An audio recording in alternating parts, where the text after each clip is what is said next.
Depois de um mês e pouquinho de férias, para mim é uma alegria, tenho certeza que para o Rodrigo também é. E lá no seminário é assim, o costume é que o reitor, a cada 1 ano e meio, troque o seminarista de comunidade.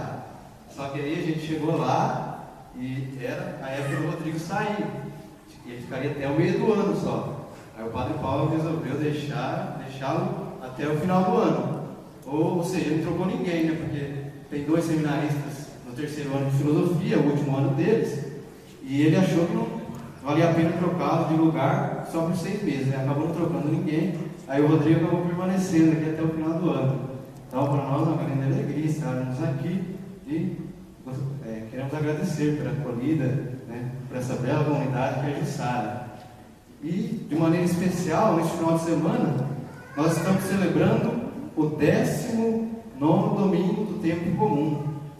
E a liturgia de hoje, para nós, é muito especial, uma liturgia muito cara. E as leituras de hoje traz como centro, como tema principal, a fé. A fé, que é um instrumento pelo qual nós fazemos a verdadeira experiência de Deus.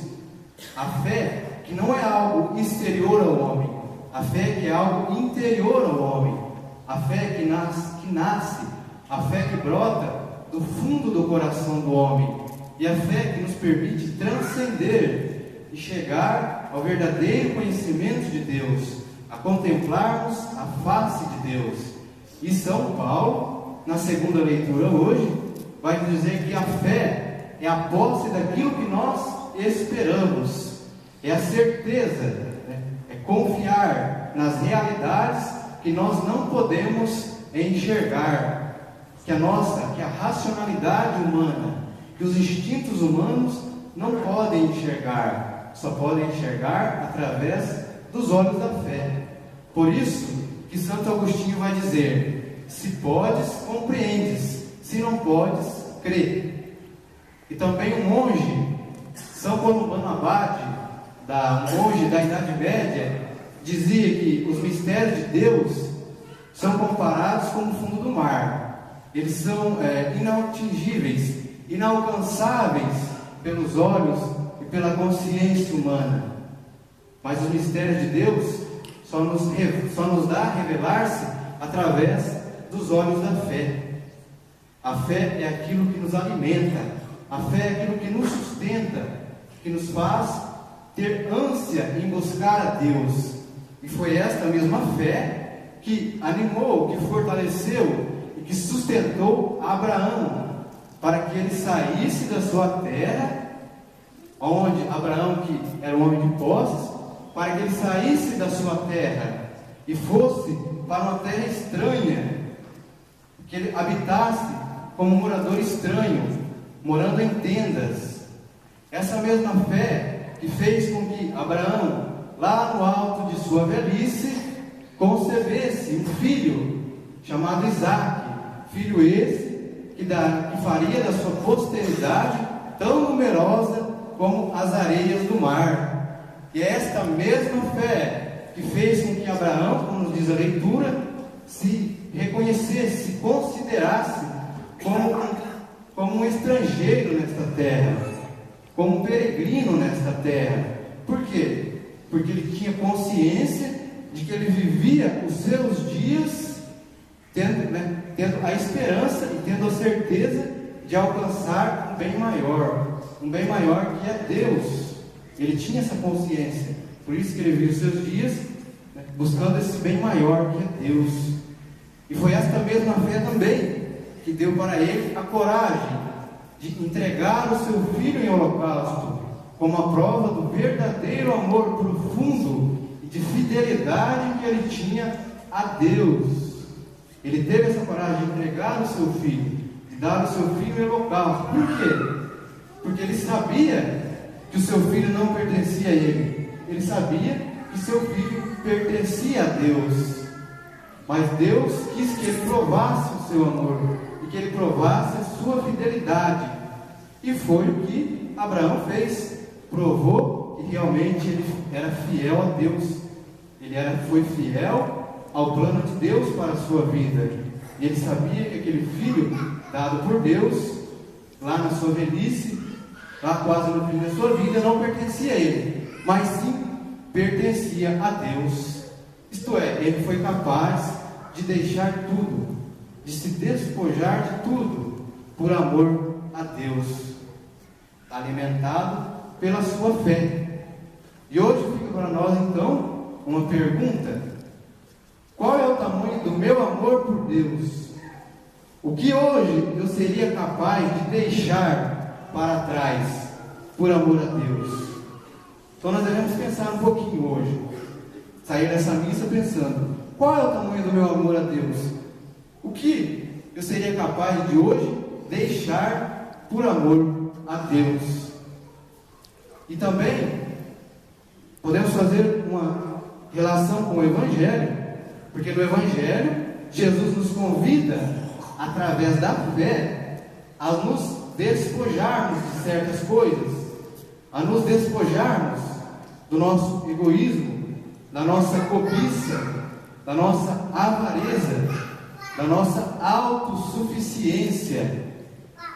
É difícil, porque no mundo como hoje, secularizado, no qual o amor em excesso pelos prazeres e pelos bens materiais afastam tão profundamente o homem de Deus, né? Não é fácil deixar para trás essas coisas.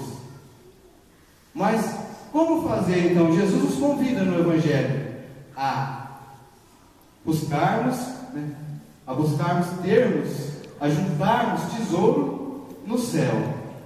Mas como nós podemos fazer para juntarmos tesouros no céu? A resposta é simples. Não é fácil, é difícil, mas só que não é impossível, porque a resposta é simples: é seguirmos os ensinamentos e os preceitos de Jesus, é seguir aquilo que Ele pede de cada um de nós. É simples a resposta. É difícil, a cada dia nós temos desafios, dificuldades, obstáculos, sim temos, mas não é impossível. Por isso que Ele nos convida a buscarmos, a juntarmos tesouros no céu. E Ele vai dizer: aonde está o teu tesouro, lá está o seu coração. Se o nosso tesouro está no céu, obviamente o nosso coração está em Deus. Então este é o verdadeiro sentido de juntarmos tesouro no céu, é colocarmos o nosso coração em Deus. E Jesus também vai nos exortar para sermos vigilantes. Jesus vai dizer: esperai o Senhor como alguém que espera o Senhor que vem em uma festa de casamento. Estejais pronto para o momento que Ele bater a porta. Para o momento que Ele bater a porta, Ele nos encontrar neste estado de alguém que está realmente buscando ser fiel a Ele, aos seus ensinamentos, estado realmente de alguém que está buscando cumprir aquilo que Ele pede de cada um de nós, para que nós, como diz o Evangelho, podemos sentar à mesa junto com Ele, e Ele mesmo irá nos servir. Então isto é o verdadeiro sentido da fé. E São Pedro, depois de todas as parábolas que Jesus contou, São Pedro vai perguntar: Senhor, mas o Senhor conta esta parábola para todos ou conta para nós? E Jesus vai dizer, vai questionar: quem é o servo prudente ao qual o Senhor confiou os seus bens? Qual é o servo prudente ao qual o Senhor confiou os seus bens, e para que dê pão ao seu povo quando eles tiverem fome? Quem é? E hoje também eu acho que nós podemos fazer uma relação especial, porque amanhã, como é dia dos pais, nós podemos fazer uma relação aqui. Por quê? Porque o Pai, o nosso Pai, é uma graça de Deus, é um dom que Deus nos dá, uma graça da misericórdia de Deus. Portanto, o Pai é esse servo fiel e prudente, ao qual o Senhor confia uma família, ao qual o Senhor confia os seus filhos, ao qual o Senhor confia os seus bens. E o Pai tem o dever de, assim como São José, que foi fiel a Deus, fiel ao plano de Deus, que foi fiel à sua esposa, fiel a Maria, o homem justo, o homem digno, que ensinou a Jesus também a ser fiel. São José que ensinou a Jesus também a ser um homem que realmente, um homem que foi fiel ao plano de Deus, foi fiel à sua missão, a missão de salvação e redenção do povo de Deus. Então, este é o verdadeiro também sentido do pai de família: é educar os seus filhos, é inserir no coração dos seus filhos os valores do amor, os valores do serviço, os valores da humildade, os valores da caridade. Então o pai é alguém ao qual o Senhor confiou os seus bens, que deve, acima de tudo, tomar conta desses bens, para quando Deus querer pedir, chegar, pedir, e saber se você realmente foi uma pessoa fiel, se você realmente cumpriu aquilo que o Senhor o concedeu, se você realmente tomou conta, assim como deveria tomar desses bens que Deus te confiou, você possa mostrar as suas obras, os seus frutos, aquilo que você semeou, aquilo que você plantou durante a sua vida, para que assim como o Evangelho, Deus conceda mais bens, porque que você foi capaz de realmente administrar os bens que Deus nos confia a cada dia, os bens que Deus confia a cada um de nós. A nossa vida, primeiramente, é um bem que Deus nos confia. A partir do momento que nós nascemos, que nós temos consciência de que somos pessoas, de que somos seres humanos, e acima de tudo, quando nós nos tornamos verdadeiramente filhos de Deus, assim como hoje essa menininha vai se tornar através do batismo, é um grande dom que nós recebemos de Deus, e nós devemos ser bons administradores desse dom, desse bem que Deus nos concede, que é a vida, porque nós devemos ter a consciência de que nós não pertencemos ao outro, de que nós não pertencemos nem mesmo a nós mesmos, de que nós pertencemos a Deus.